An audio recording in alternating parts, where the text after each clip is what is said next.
السلام علیکم ورحمۃ اللہ وبرکاتہ۔ الحمد للہ والصلاة والسلام علی رسول اللہ وبعد۔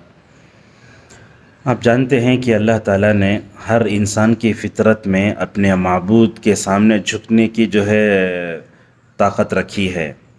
تو ہر انسان اپنے معبود کے سامنے جھکے، اس کے فطرت میں، اسی لیے توحید ربوبیت کو بعض علماء نے توحید الفطرت کہا ہے کہ ہر بندہ اپنے رب کے سامنے جھکتا ہے، وہ جھکنا پڑتا ہے اسے، طوعاً بھی و کرہن بھی۔ اسی لیے آپ دیکھیں گے کسی سے پوچھے آپ کہاں ہیں، اللہ کہاں، تو بولتے اللہ اوپر ہے، ایشور بھگوان اوپر ہے بولتے ہیں۔ تو ہر انسان کی فطرت میں ہے ہی، لیکن وہ اپنے آپ کو تکلف میں ڈال کر کے کیا کرتا ہے، اپنے آبا و اجداد کی تقلید کرتے ہوئے، اندھی تقلید کرتے ہوئے اپنی توحید الوہیت اور اسماء صفات کو متاثر کرتا ہے۔ تو اس تمہید کی ضرورت اس لیے پڑی کہ جب بھی صبح ہوتی ہے تو ہر مذہب سے تعلق رکھنے والا انسان اپنے معبود کے سامنے جھکتا ہے۔ دیکھیں گے حجام کو بھی دیکھیں گے، دوسرے لوگوں کو دیکھیں، صبح بھجن لگاتا ہے یا کسی کے سامنے جھکتا ہے، یا مندر کو جاتے یا چرچ کو جاتے۔ تو یہ سب کیا ہے، یہ اسلام کی کاپی ہے۔ یہ اصل میں صبح اٹھتے ہی اپنے رب کے سامنے جھکنا، نماز پڑھنا جو ہے نا، یہ اصل میں یہ لوگ اسلام کی کاپی کر رہی ہیں۔ تو نماز فجر جو ہوتی ہے اس کی بڑی اہمیت ہوتی ہے۔ نماز فجر کی اہمیت کو جانتے ہوئے ہمیں صبح اللہ تبارک و تعالیٰ کی عبادت کرنا چاہیے۔ جس کی نماز فجر ہو گئی سمجھیے وہ اللہ کی حفاظت میں، جیسے کہا من صلی الصبح فہو فی ذمۃ اللہ۔ لہذا ہمیں نماز فجر کا اہتمام کرنا چاہیے اور اپنے گھر والوں کو بھی اس کی طرف توجہ دلانا چاہیے۔ آپ جس دن نماز فجر پڑھ کے دیکھیے آپ کی شام بڑی اچھی گزرتی ہے، شام تک۔ جس دن نماز فجر نہیں پڑھے چہرے سے خبیث اور کسلان اور سست لگتے ہیں، اچھا معلوم ہوتا ہے۔ تو ہمارے جو نوجوان ہوتے ہیں صبح سویرے اٹھ کر داڑھی وغیرہ نکال کر کے کریم پاؤڈر سب لگا لے کے کلڈے بن کے جاتے، یہ سب چیز صحیح نہیں ہے، آپ کے چہرے پر روحانیت ہی نہیں ہے۔ تو لہذا ہمیں نماز فجر کا جو اثر ہوتا ہے وہ چہرے پر بھی ظاہر ہوتا ہے، جو لوگ نماز فجر کی پابندی کرتے ہیں۔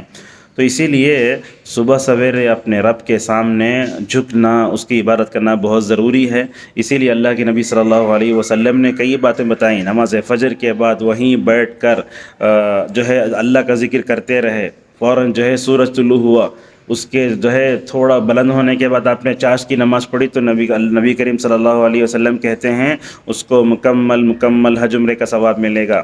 کتنے ایسے ہمارے بھائی اور بہن تھے جو حج کو جانا چاہتے تھے لیکن وہ حج کو جا نہیں سکے، تو ان کو وہ اعمال کرنا چاہیے جن کے کرنے سے حج عمرے کا ثواب ملتا ہے۔ تو اسی طریقے سے اللہ کے نبی صلی اللہ علیہ وسلم نے چاشت کی نماز کے بارے میں کتنی باتیں بتائی۔ آپ نے کہا اے آدم کے بیٹے، تم دن کے شروع میں 4 رکعت نماز پڑھ لو، میں شام تک تمہارے لیے کافی ہو جاؤں گا۔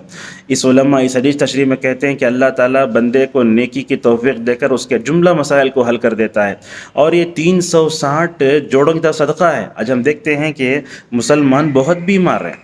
میں سمجھتا ہوں مسلمانوں میں جتنے بیمار ہیں کسی قوم میں اتنے بیمار لوگ نہیں ہیں۔ کیوں؟ اس لیے کہ مسلمان روحانی طور پر بھی بیمار ہے، جسمانی طور پر بھی بیمار ہے۔ تو یہ چاشت کی نماز کا اہتمام کرنا چاہیے۔ ام ہانی رضی اللہ عنہ کہتی ہیں کہ رسول اکرم صلی اللہ علیہ وسلم جب مکہ گئے تو آپ صلی اللہ علیہ وسلم نے ان کے گھر میں 8 رکعت نماز پڑھی تھی۔ حضرت عائشہ رضی اللہ عنہ کہتی ہیں چاشت کی نماز کی فضیلت کے بارے میں جب سے ہی میں نے سنا اس وقت سے میں نے اپنی کوئی نماز نہیں چھوڑی۔ علامہ البانی رحمہ اللہ کہتے ہیں کہ میں نے اپنی زندگی میں چاشت کی نماز کے بڑے فائدے دیکھے۔ میری عمر 70 سے زائد ہو گئی لیکن پھر بھی میں نیچے بیٹھ کر نماز پڑھتا تھا، میں دیکھتا تھا کہ میرے جوڑ اچھی طرح کام کر رہے ہیں۔ تو بہرحال معلوم ہوا کہ 360 جوڑوں کی طرح صدقہ بھی ہے۔ مومن کو ایسی روحانی طاقت ملتی ہے جو وہ آرس پینے سے بھی نہیں مل سکتی۔ تو بہرحال یہ چاشت کی نماز، صبح کے وقت کی عبادتیں مومن کو بڑا مضبوط کرتی ہیں۔ اسی لیے اللہ نے کہا کہ صبح میں ذکر بھی کرو، آپ ورزش بھی کرو، جم کو جاؤ، سب کرو، لیکن روحانی طور پر اپنے آپ کو مسلح کرنے کی اس وقت سخت ضرورت ہے۔ امت مسلمہ کو، نوجوانوں کو، لڑکیوں کو، لڑکوں کو، بچوں کو اس طرف توجہ دیں۔ اللہ تبارک و تعالی ہم سب کو نماز فجر کے بعد کے اذکار اور چاشت کی نماز، جو بھی روحانی طور پر ہم کو مقوی بننے والی چیزیں ان کو کرنی توفیق عطا فرمائے۔ وآخر دعوانا الحمد للہ رب العالمین۔